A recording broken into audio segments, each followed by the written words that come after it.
Welcome to the Rainmaker Podcast, where we elevate marketing leaders inside and out. I'm your host, Veronica Rami, master marketer, executive leader, and mentor to ambitious marketing leaders wanting to advance their careers. Each episode is filled with genuine, unscripted conversations with some of the world's top marketing experts, accomplished leaders, and industry trailblazers representing brands, both large and small.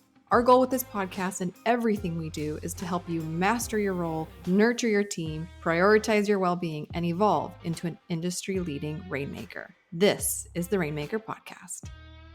This next podcast episode with my friend Andy Crestodina is one of my favorites. Why? First of all, we talk about stuff that marketers don't often talk about. We talk about networking, but from a different angle that you've heard. We talk about his burnout, which this work-life balance fallacy. And he gets really honest about what his work schedule looks like, which I think is so brave and vulnerable to share that with people because this guy is prolific. If you know Andy, you know how big of a deal he is. He's authored over 500 articles on content marketing, content strategy. He's been a published author. He's one of the top 100 influencers in content marketing, top 50 B2B content marketing influencers in the world, top 100 online marketing experts according to Forbes. The accolades that this man has rightfully earned is why he is one of my favorite human beings now on this podcast who I've interviewed, because we basically started the podcast by talking about what makes us mad. For him, what's bothering him with marketing today. And we debate, is it the fault of the marketer or the fault of the clients we serve? And so I really think you're going to enjoy this podcast episode. Like I said, we talk about things that we don't, as marketers, normally publicly talk about. And he was really forthright and open about it. And I really appreciated that. So without further ado, please welcome my friend, Andy Crestodina. Veronica, thanks for having me on. Okay, let me just tell people how this came to be. Full disclosure, I know who you are before you knew who I was because I followed you and I've seen you on stages before because dozens, if not 100 plus sometimes in a year that you're on the stage. Lots, yeah.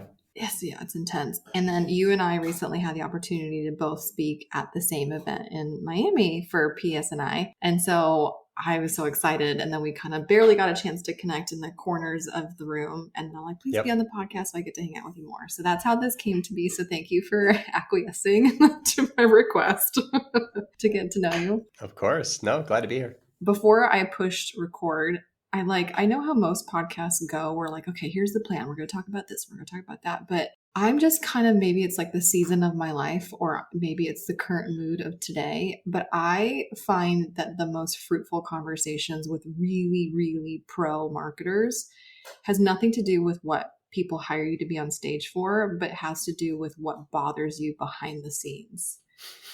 Legitimately, marketing's going through, some people call it a renaissance, some people call it a purge. Depends on your perspective, but we're kind of in this weird situation, movement, cycle. And so I wanted to kind of ask you out of my own personal curiosity, what's ruminating for you? What's bothering you after being in the game for so long right now? That is a very fun and very open question. So generally when I meet people, the conversation starts wherever. And when it gets to kind of the specifics, I find it a bit frustrating that there's a lot of channel specific marketers who think that's the solution for everybody. If you meet someone who does Facebook ads, they'll tell you everyone needs a Facebook ad. If you meet somebody that does, email, all they talk about is email.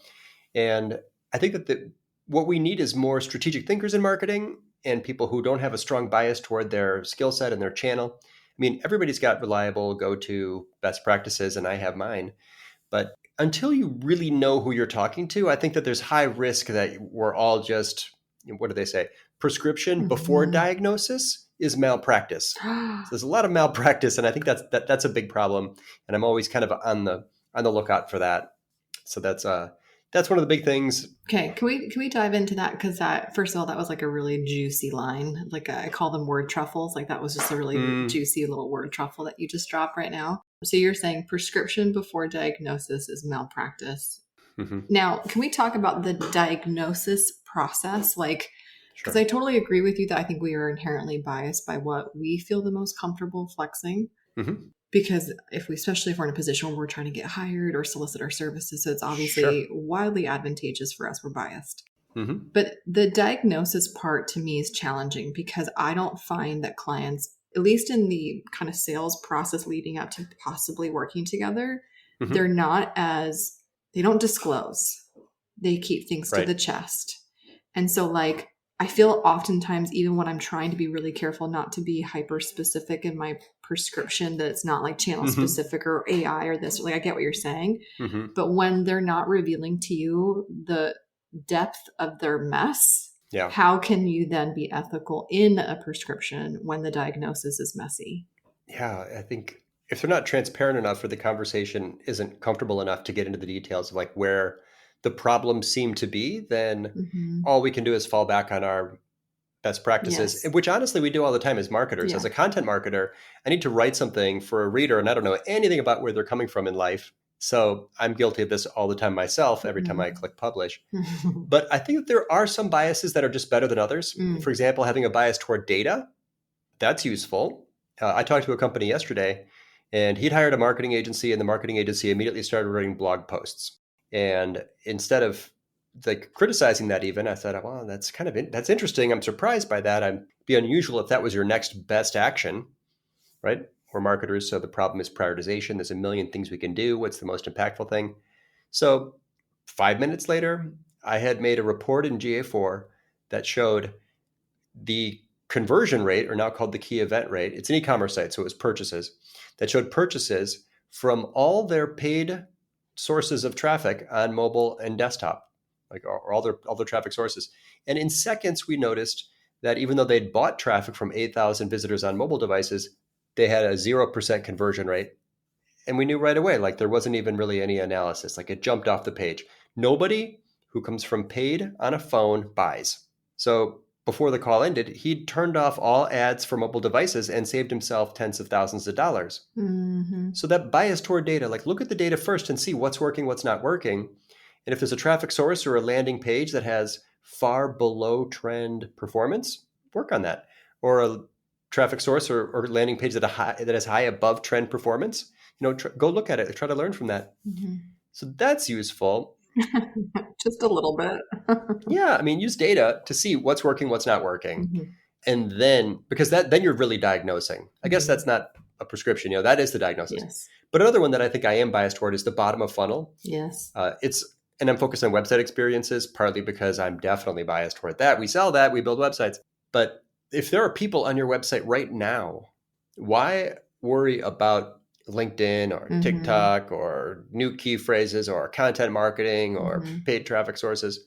If there's something wrong with your contact form or leaky bucket. Yeah, your homepage fails to mention this amazing award you've won, or your sales pages don't address this key concern or fear or worry that your audience has. So those are things I think that are sort of more safer things to focus on first or early is the bottom of funnel experience. Like what wins the sales conversation? Did we put that on our site? And then data. Yeah, lowest hanging fruit that seems obvious, but completely often missed, right? Just, I had a really, all the time. He's been on the podcast before, Donald Kelly. He has a wildly successful sales podcast himself, The Sales Evangelist. One of my favorite human beings in the world. I'm happy to do an introduction if you ever want to meet him. But he talks about all the time that like these big podcasters or these big thought leaders on the planet, right? And they have millions of downloads or they have hundreds of thousands of website visitors. And there's such a focus on vanity metrics. So there's such a focus on like reach, brand exposure.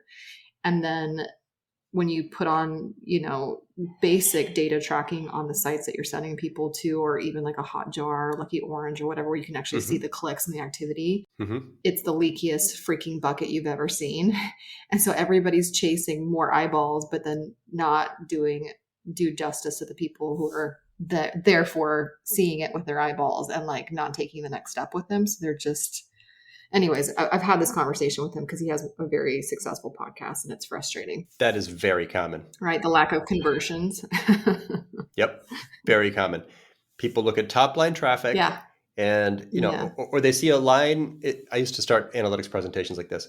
People open analytics and they see the line going up and to the right and they smile. Or they see it going down and they frown. And then they close analytics without ever getting an insight, without ever taking... Analytics don't affect marketing. Only actions affect marketing. So the only value of analytics is to inform decisions and find insights that you can act on.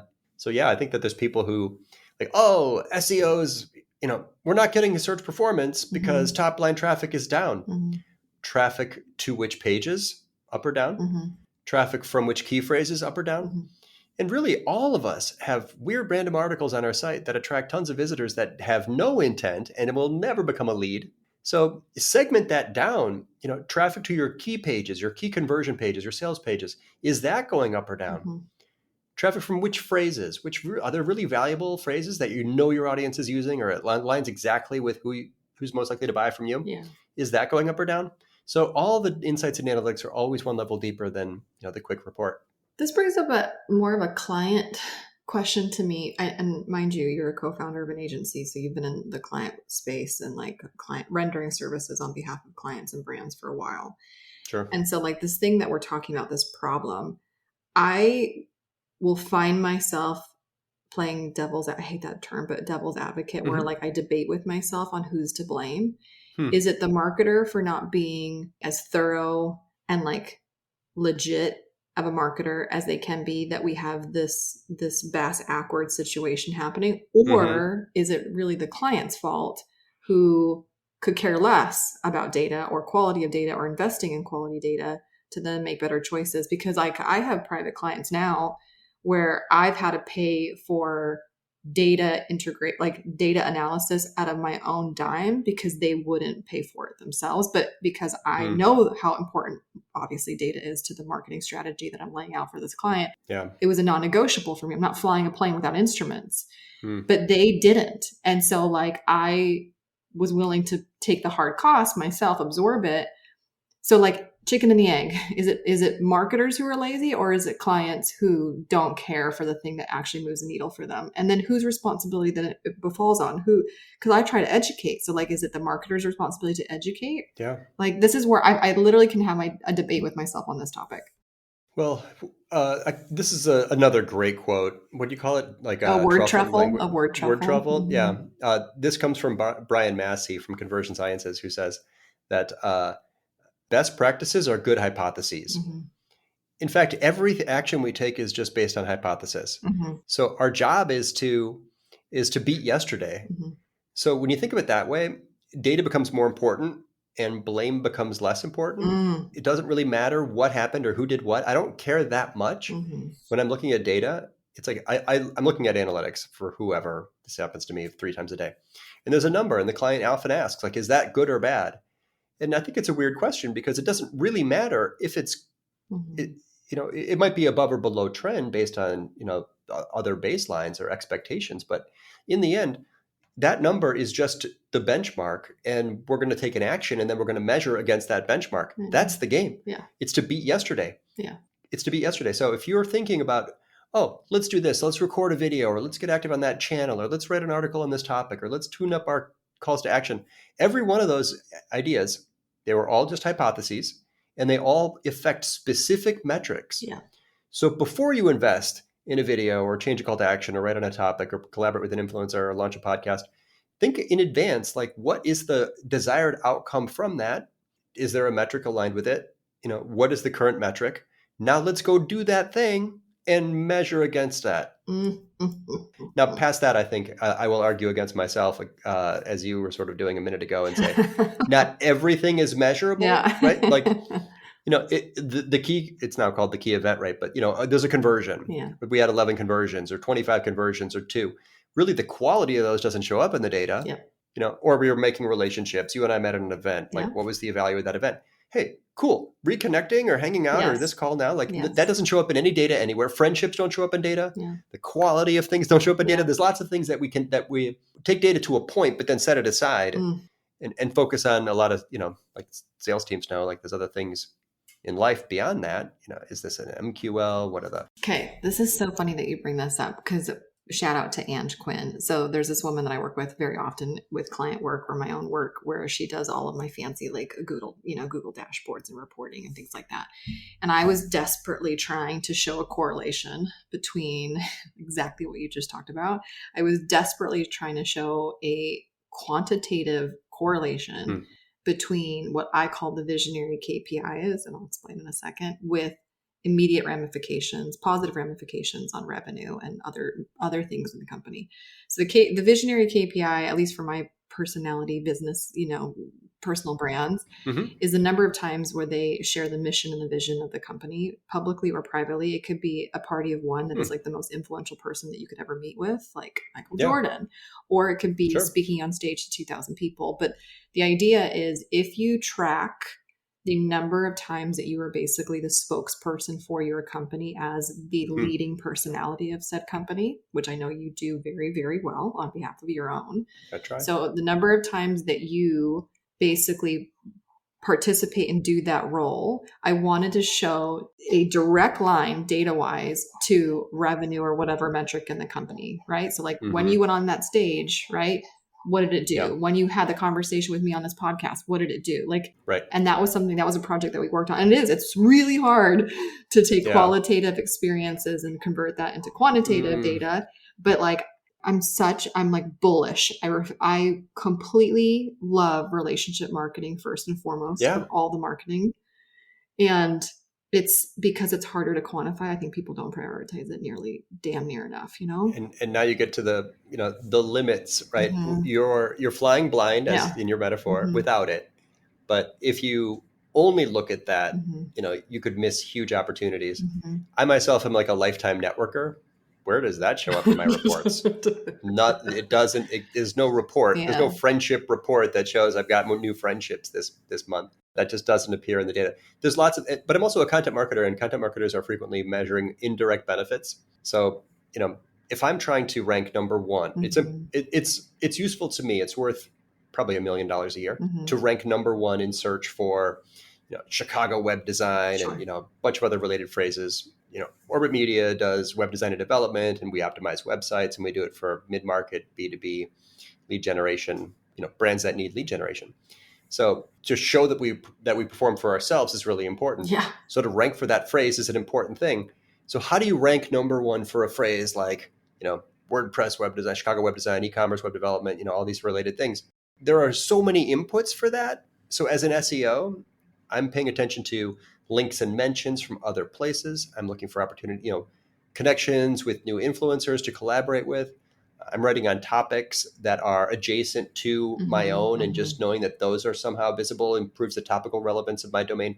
There's dozens of these indirect, direct or sort of directional signals for Google. So and clients who you teach SEO and they ask, like, what is the specific impact of that action on that ranking? It's not a thing. Yeah. It's far too nuanced. I know. So, So that love of measuring indirect benefits and that value of relationships. Veronica, you're exactly right. And that's where all the fun is anyway. Yeah. What about top of mind? Is there a report for that? Yeah. Yeah. No, you're 100%. Not that I know of. Well, and it takes I love data. Love data. But also, like, I've seen people swung so deeply into, like, if you can't measure it, F it.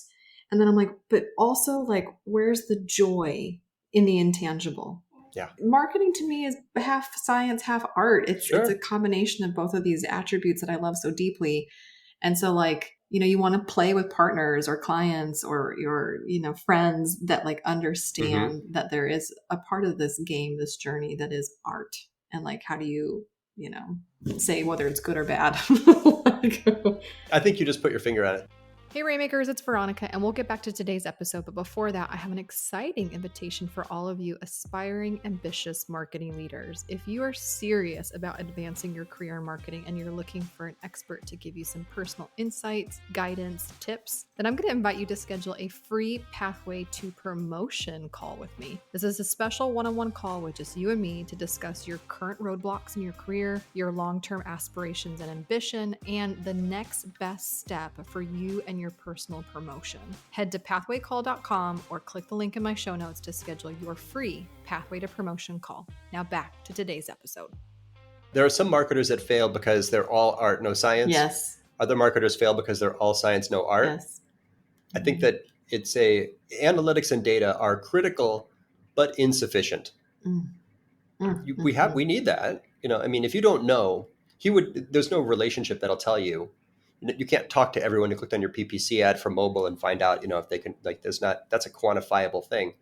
So it's not optional. We all need analytics to measure the performance of pages, Sure. calls to action, traffic sources, specific tactics, campaigns, all those things. But in the end, the best results come from having a, personal brand, reputation, things like trust, being top of mind. We got a lead the other day from a company that I did like a call. I audited their analytics. I made a bunch of recommendations 2.5 years ago. Whoa. How do you stay top of mind with someone for 2.5 years? Yeah. You have to drop such a knowledge bomb in that 1 hour you have together and give them so much value that they share the recording with their team. They have meetings about your call. They're like so excited for the actions they can take. They're celebrating the wins from the insights they got that day. That 2 years later, they think of you and contact you. That is to be top of mind with someone in your ideal client profile for 2 years. That doesn't show up anywhere. I had office hours for 8 years. I publicly shared a link, and anybody who wanted to could schedule an hour with me. That sounded crazy. Like there's sales coaches who say, like, don't give away free advice, or charge for every minute of your time. I just don't believe that. And I'm trying to win a contest to be the most generous human possible, because I know that that's my only hope of being a valued member of a community, or to be, top of mind, or to have, to get any kind of word of mouth. Anyone that wants to talk to me about anything, if I can be useful, I am there for them. And I'm not measuring that anywhere. Do you know what's interesting about what you just shared, that people would advise you not to do that? I think that's ludicrous. I think it's one of the smartest things that somebody can do. One of my favorite, let's call it, what we say, like a fast action bonus. So like you're pitching from stage, or you're pitching on a webinar, and in the first 24 hours, if you sign up for this experience, I'm going to throw in a 15-minute, coffee chat appointment. Ugh. So what I've seen in the data is, one, proximity bonuses or proximity promises do very, very well. People like to be close to their mentors, their gurus, their whoever that they like, aspire to become, or to have success by following. So the data shows that, let's say 100 people sign up, and you're like, how the hell am I going to do 100 15-minute coffee chats? Only 50% actually end up taking them. And then of the 50%, because they know it's like a super tight window, like a 10-minute, 15-minute chat, they come on like the boundary has been set. Here's the frame. Here's the boundary. And they come on and they respect it. And then what happens when these calls are recorded and transcribed later is it's like the best focus group on crack that you can possibly experience on the planet. I can imagine. Because these are recent buyers. And so you have now this opportunity to be like, what have you tried before? What, why did you buy? Why did you take this out? Like, it's just the data is so rich and it's so fresh. Do you know what I mean? Yeah. That like, so I think it's wild that people would advise not to do that. I understand it takes away from you, from a, calendar, and your time is the most precious asset you have. I get it. I do. But at the same time, for me, what I've extracted from those experiences has served my company and other people's companies for years to come. Yeah. Because also the other thing that I think people don't realize, and this you'll appreciate, right, from a content standpoint, is voice of customer. Voice of customer is not permanent. So like the way that my customers express their frustrations and their aspirations a year ago, 6 months ago, 3 weeks ago changes given their circumstances. And so when you get these opportunities and you can extract literal phrases and little golden nuggets and what I call word truffles or whatever, that informs the content for the next however long roadmap, right? Absolutely. And you've practiced that language 1,000 times more than your competitor, because you've had 1,000 more conversations. And in my experience, people really don't abuse that. I mean, so like my calendar, like my scheduling link, thousands of people, for sure. Thousands of people have a link that they can use to add themselves to my calendar. And there's coaches who'd say, Andy, you've completely lost control of your time. I'm fine with that. My email address, andy@orbitmedia.com. Here it is. Thousands of people have my email address. Trust me, I'm not at all concerned that anyone who heard that address is going to abuse it. That's literally my only email address in life. I don't have a separate personal email. I'm not segmenting you if you write to me. Yeah. But I'm also not worried that you as a listener, or anyone, or Veronica, or anyone I know would abuse that. Yeah. It just doesn't happen that much. Yeah. The fear of being overexposed and having someone like take advantage of your time, I think is overblown. And I'm saying that as someone who has shared maximally forever, there's people all over the world who can jump onto my calendar with one click and I don't care Yeah. because I've getting great results by being like, if you want to be relevant, that's actually that's a useful step on that path. Can I ask you a personal question? Because Sure. I feel like this is a common point of discussion amongst females, but I actually love it when my male friends and counterparts also talk about this, because burnout is, I genuinely feel like 2024, we're in a burnout crisis. Like, you saw the quiet quitting, you saw the great resignation, but like, we as a United States culture, I can't speak about other countries, but like in the US where I work, it is like a burnout crisis of epic proportions. Like, none of us have really recovered from COVID and working a stupid amount of time because everybody knew we were home, right? I see it in my husband's company. I see it amongst all the people that I get to interact with. Your proficiency in fulfilling your visionary KPI is one to admire. You're on the stage quite a bit. You are prolific in your own content generation. You have a family and kids.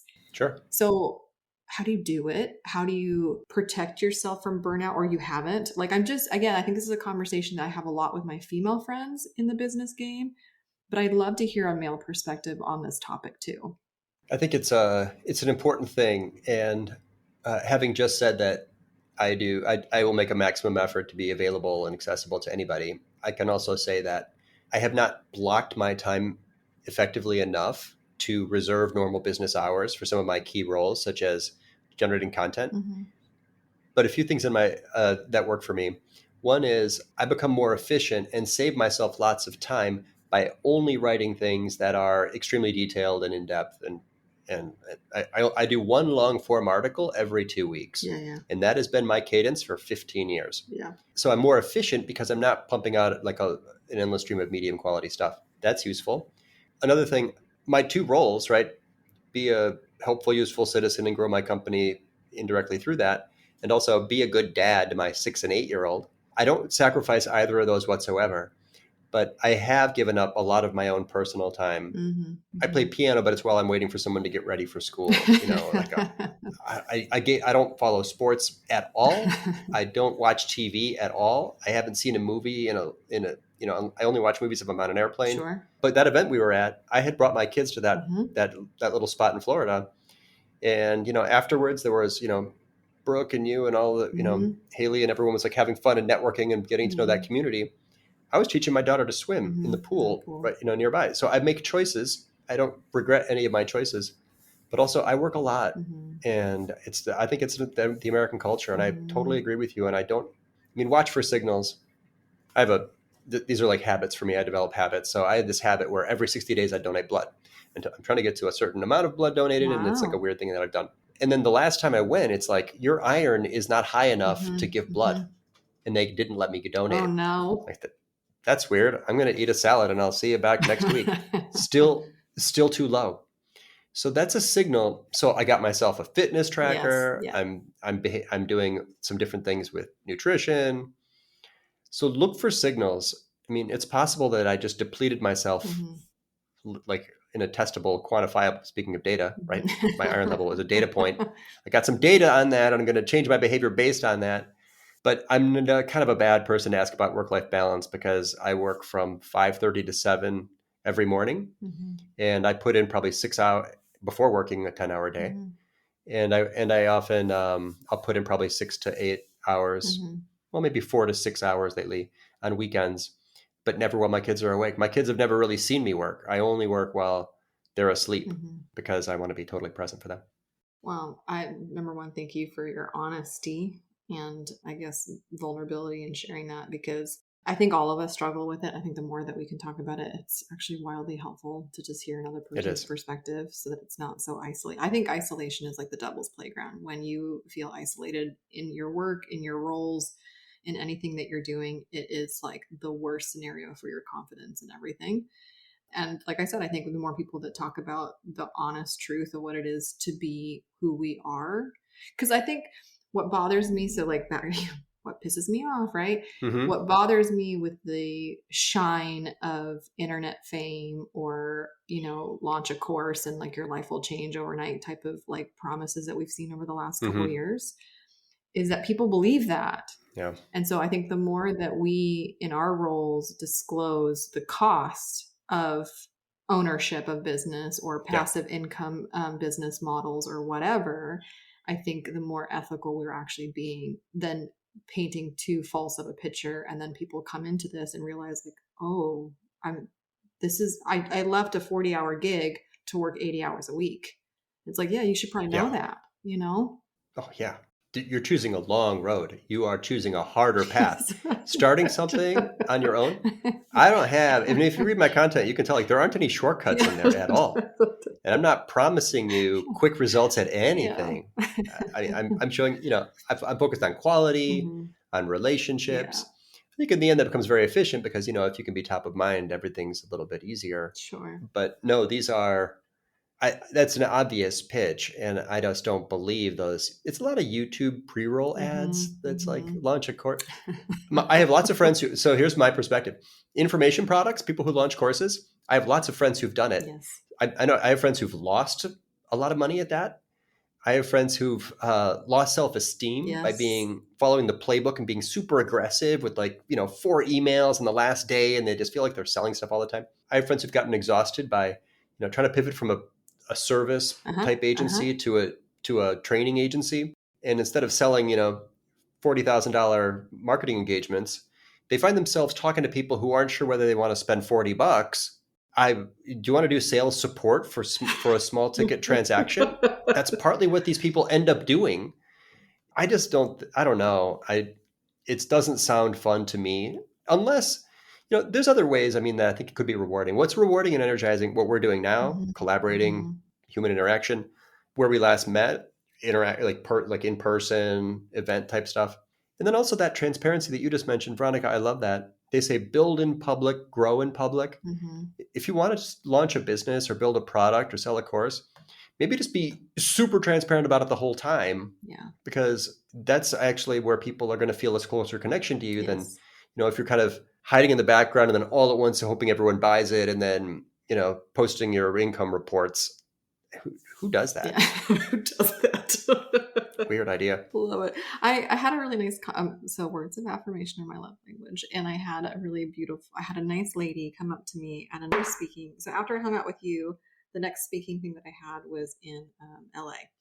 And so it was like this podcast summit thing. And I was one of the speakers. And this woman comes up to me after I finished and she's like, I just have to tell you. I'm like, oh, like, at the end, like, just, Uh-oh. when you started, like, you're like, oh shit. So she comes up to me and she's like, I just have to tell you, I follow you on social media and you're exactly who I thought you would be.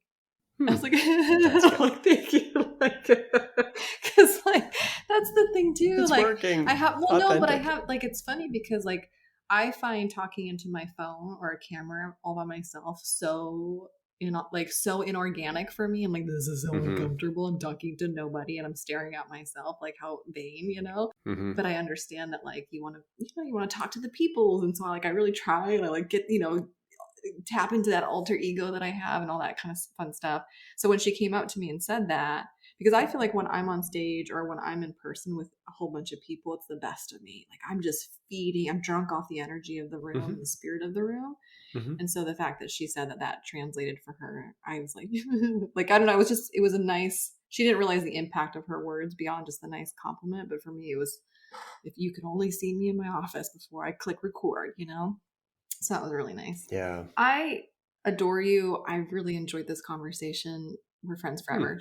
But one of the things that we do on the podcast is we do leave the last question for you to ask me whatever it is that you want. And these are always fun. I always get slightly nervous. So is there Hmm. anything that you would like to ask me before we have to say goodbye?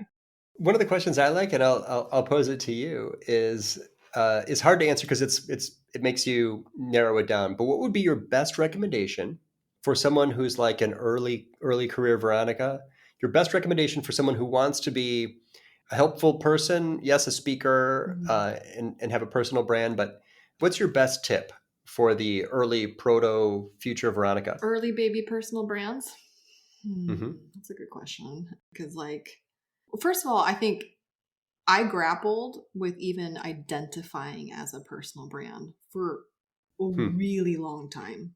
And I don't think that's uncommon. Like, I think we look at the Gary V's of the world, the Seth Godins of the world, whoever, put anybody on the pedestal, Oprah, Ellen, whoever in your category is like, man, right? Mm-hmm. And then where you're at and where you dream to be or aspire to become, like that, it seems so daunting. And then the other thing that comes to my mind in this question, actually, I got to give credit to Michael Port, because I remember him saying this at HPS Core when I did it. He said, you don't have to say anything different to make a difference. And so I think for a really long time, I thought I had to emulate other people's styles. Like Gary Vee, lots of swearing, unapologetic, Brene Brown, this way, like, because you want to follow a trail of success. And I, as of right this moment, I'm like, F that. Like, I am so repulsed by people just taking other celebrity marketing engines and trying to apply it to themselves. Mm-hmm. I feel like it's disingenuous to your unique style of a messenger that you are. And so, like, I don't know. I think if I could go back to baby Veronica, I'd be like, who you are is enough. And then some, and you don't have to be anybody else or adopt anybody else's style to break out, if that's even going to happen for you. Like, I think that's the other thing too.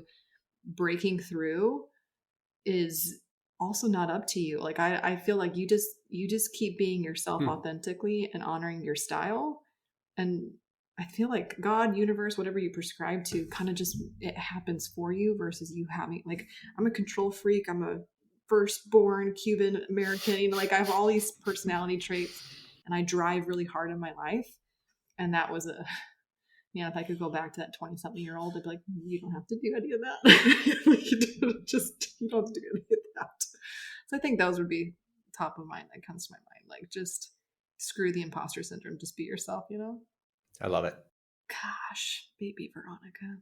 You know who called me out, by the way? Our mutual friend, Andrew Davis. Oh, yeah. He did on the podcast I recorded with him. He asked me, like, why don't you identify as a keynote speaker? I'm like, so I'm like, I'm working through it. Yeah. Oh, because I love speaking. But I love Drew. Yeah, Drew's he's the GOAT. Yeah, He's the GOAT. That guy is awesome. Yeah. And it's fun to call him a friend and get to hang out with him and to learn from him. Great example. Also an extremely hardworking guy. I mean, he puts a ton into those presentations. He is. Yes. And I don't think he conceals it. Like, it's apparent just how much content that he also produces and he's doing a software and he's doing this and he's doing, all these crazy fun things that he does. Well, okay. Thank you, my friend. Shout out to you, Drew. Yeah. Shout out to Drew. I'll have to text him, like, we gave you a big shout out. I just want to say thank you for your time, for coming on to my podcast, my baby podcast, and just hanging out with me and getting to know me better. Obviously, we'll link all the things, but if you want to tell people where you prefer for them to connect with you, go ahead. I said I write an article once every 2 weeks. That's at orbitmedia.com. So that is the first place that I publish, and you get all my best there. LinkedIn would be my better social network. So connect with me on LinkedIn if you want to hang out. The blue button says follow, but if you click around, you can find the connect button, and feel free to connect with me if you want to, message me for something. And then also, what else? I mean, I'm doing more video now. And so there's a YouTube channel. If you look up Orbit Media on YouTube, you'll find a lot of my 12-minute long form detailed breakdowns of different marketing tactics like SEO, AI, analytics. Awesome. I love it. Well, thank you, Andy, for being on today's Rainmaker podcast. Thanks for having me. Thank you for joining us on today's Rainmaker podcast. Marketers help other marketers. So if there's a marketer in your life who could really use a new perspective in a way that helps them advance their career, please pass this episode forward, share, leave us a review. Everything helps as we embark on helping as many marketers elevate themselves inside and out.